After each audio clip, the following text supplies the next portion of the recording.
এক যুবক এসে বললেন, ইয়া রাসূলুল্লাহ ইযান লি বিজিনা, হে নবী আপনি আমাকে জিনার অনুমতি দিন, জিনার অনুমতি দিন। ফাআকবালাল কওমু আলাইহি ফাজাজারুহু মাহমাহ, সাহাবারা ধমকাতে লাগলাই, বেয়াদব, লজ্জা শরমের মাথা খেয়ে কি বলো এগুলো তুমি নবীর সামনে, জিনার অনুমতি দাও। ওয়ালা তাকরাবুজ জিনা, আল্লাহ বলেন জিনার কাছেও যেও না, ব্যভিচারের কাছেও যেও না, তুমি নবীর সামনে এসে এই পাপের অনুমতি চাও। রাসূল সাল্লাল্লাহু আলাইহি ওয়াসাল্লাম কিছু বললেন না।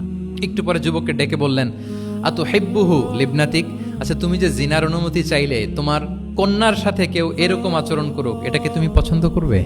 সে বলল, লা ইয়া রাসূলুল্লাহ, কেউই পছন্দ করবে না এটা। আচ্ছা আতুহিব্বুহু লি উম্মিক, তোমার মায়ের সাথে কেউ অপকর্ম করবে, এটা তুমি পছন্দ করবে? লা ইয়া রাসূলুল্লাহ, না। আতুহিব্বুহু লি উখতিক, তোমার বোনের সাথে কেউ এই কাজ করবে, তুমি পছন্দ করবে? সে বলে না। ঠিক তখন রাসূল সাল্লাল্লাহু আলাইহি ওয়াসাল্লাম বললেন, তুমি যে এই কাজের অনুমতি চাইলে, যার সাথে তুমি জিনায় লিপ্ত হবে, সে তো কারো না কারো মা, কারো না কারো বোন, কারো না কারো আদরের কন্যা, তাহলে কিভাবে তুমি এটা করতে চাও? যুবক লজ্জিত হয়ে গেল, এত লজ্জিত হলো, রাবি বলতেছে ফালাম ইয়াকুন বা'দা যালিকাল ফাতা ইয়ালতাফিতু ইলা শাই, ওই রাবি বলতেছে এরপরে কোনোদিন এই যুবকরা ডানে বায়ে তাকাতেও দেখি নাই, স্ট্রেইট হাঁটতো। সুবহান।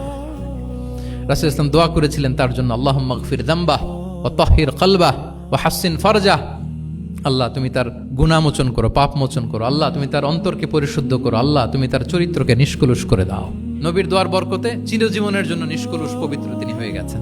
তাহলে দেখেন, তাকে অন্যভাবে বুঝাইলে হয়তো কাজ হইতে না, যখন তার নিজের উপর দিয়ে বোঝানো হলো। তোমার বোনের সাথে যদি হয়, তোমার মেয়ের সাথে যদি কেউ এটা করে, তুমি মেনে নিতে পারবা?